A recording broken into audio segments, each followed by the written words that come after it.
We've been saying that there's two kinds of bonding, that there's ionic bonds and that there's covalent bonds. It turns out that was a little bit of a white lie, because there's actually several kinds of covalent bonds, and they're going to be important both in this chapter and in the next chapter.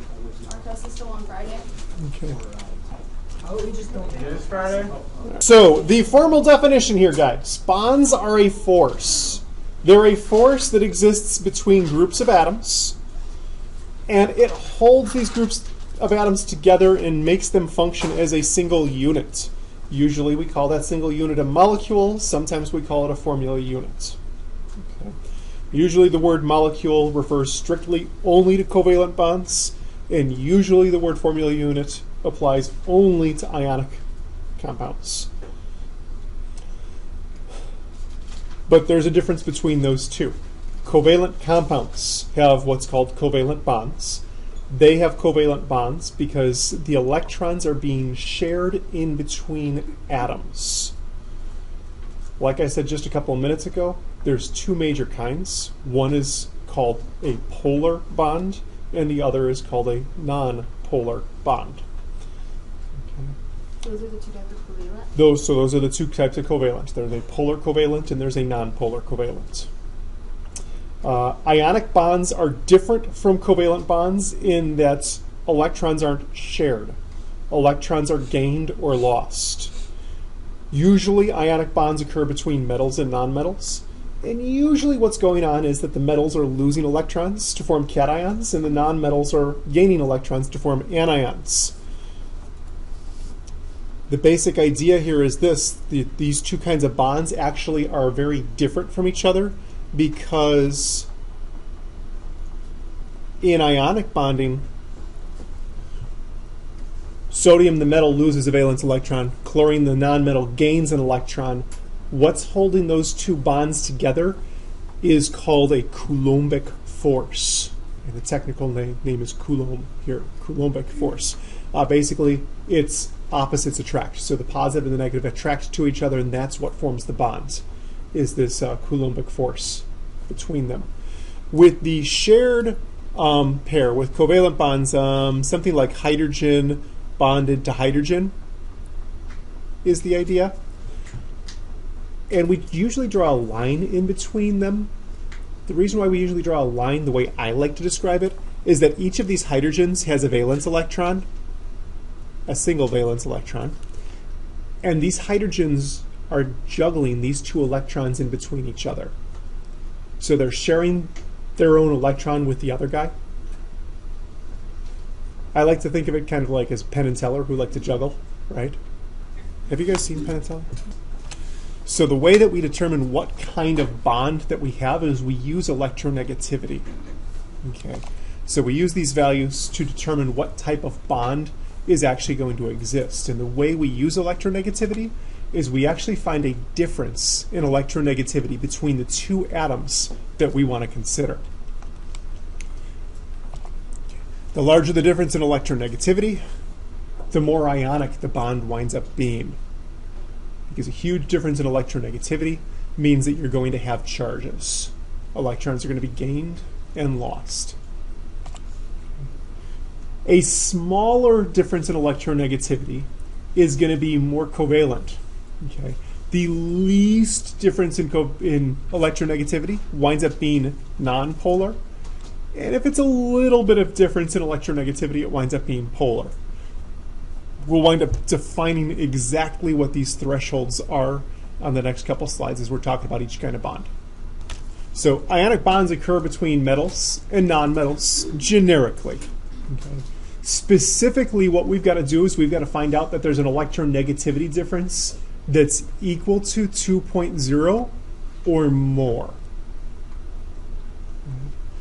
The way we find that out is we look at our periodic table. And on your periodic tables that I've given you, there is an electronegativity value in the lower right corner on every single element that has an electronegativity value. And basically you just look them up and you subtract the two from each other. And that third bullet is something we've gone over again and again and again. Metals tend to lose electrons. They become cations. Nonmetals tend to gain electrons, so they become anions. So you get something that looks like this. You get a cation and an anion, and they're being held together by the electrostatic attraction between the cation and the anion, or like I had said before, it's called a Coulombic force, named after a guy named Coulomb, who first figured out that different charged materials would attract each other. But one of the one of the most typical ionic compounds we think of is salt, table salt, right? I just want to kind of prove that this does wind up being ionic. What is the electronegativity value found for sodium on the periodic table? 0.9. All right. So it says 0.9 on the periodic table, right? We're going to subtract from that chlorine's electronegativity, 3.0. What do we get when we subtract those two values? All right. Now, because we subtracted them in this way, we get a negative value, right?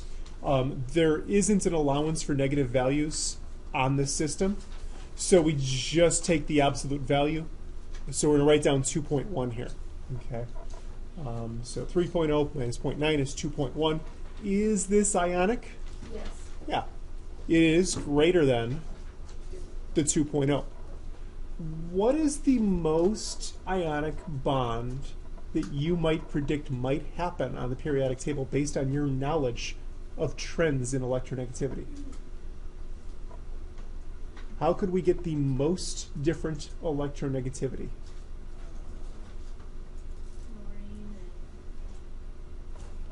All right, one of them is going to be fluorine. Yep. Okay, we got to take the two corners of the periodic table and subtract them from each other, right? Francium minus fluorine. What's francium's electronegativity value? Wait, why did you do this? 0.7. And we're going to subtract from it fluorine, 4.0.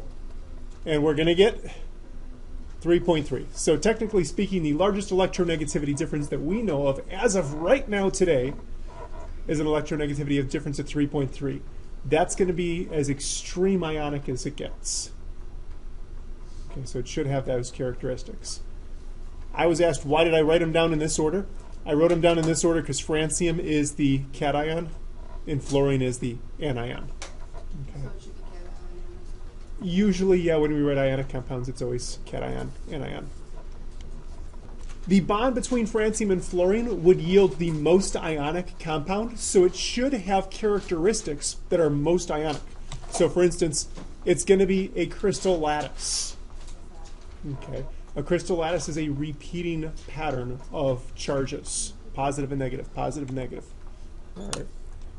Those crystal lattice bonds that are going to be holding it together will be ionic in nature. Ionic compounds are solids at room temperature. We call them salts. Okay. Because they're solids at room temperature, that means that their boiling points and their melting points tend to be pretty gosh darn high. And ionic formulas always have the lowest whole number ratio. Okay, so here we go. We got polar covalent bonds to talk about next. Polar covalent bonds tend to be two nonmetals. Okay. Matter of fact, they're not going to be two metals because when two metals bond, it's called a metallic bond, and we're not going to study metallic bonds in this unit. But polar covalent bonds is going to be two nonmetals. The difference in electronegativity for our purposes is going to be a value between 0.5 and 1.9.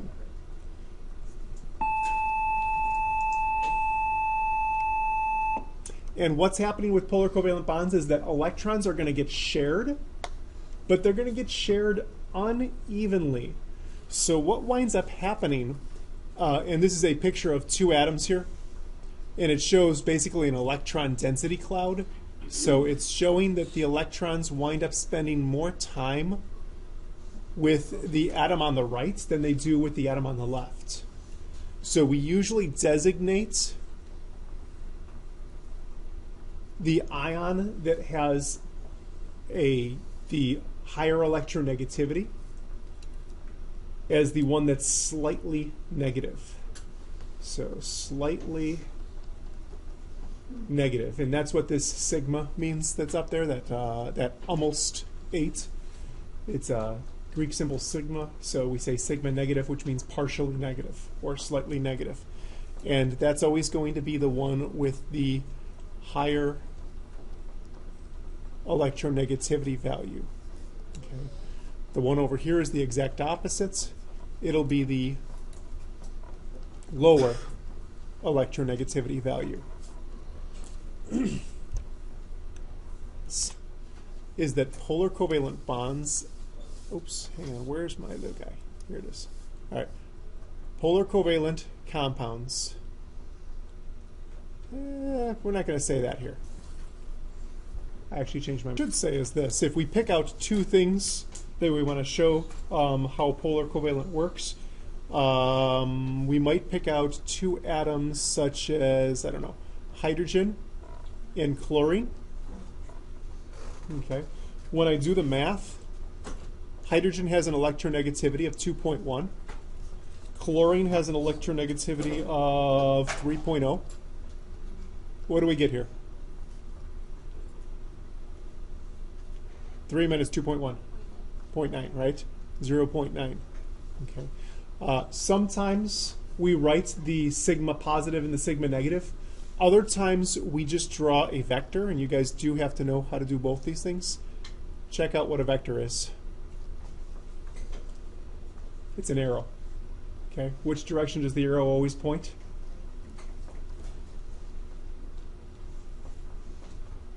It always points at the thing that's more electronegative. Okay. And we usually put a little plus sign on the other end of the arrow by drawing a hash mark near its tail, just to show that this is the side that's partially positive. That means the other side must be partially negative. So Have nonpolar covalent bonds. Notice the image here, guys, for nonpolar covalent bond. What do you notice right away?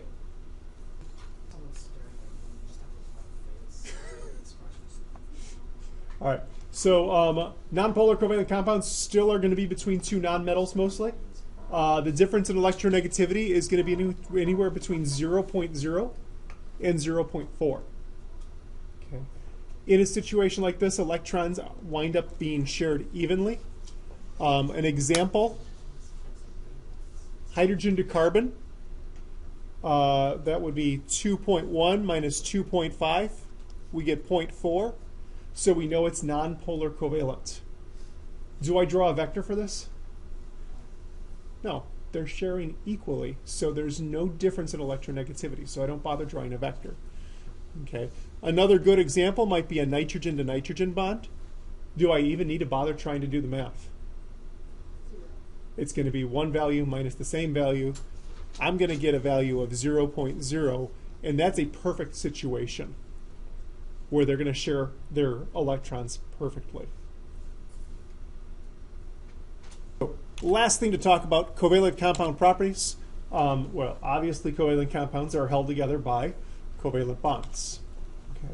Okay.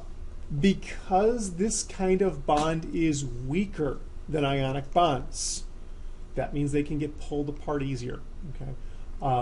These things tend to wind up being liquids and gases at room temperature. So nitrogen gas, oxygen gas, carbon dioxide are examples of things that are made of covalent compounds, okay, covalent bonds.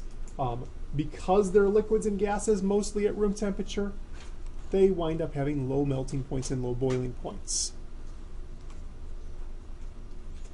Again, the difference in electronegativity is the key to telling the difference between a polar covalent and a non-polar covalent compound or bond.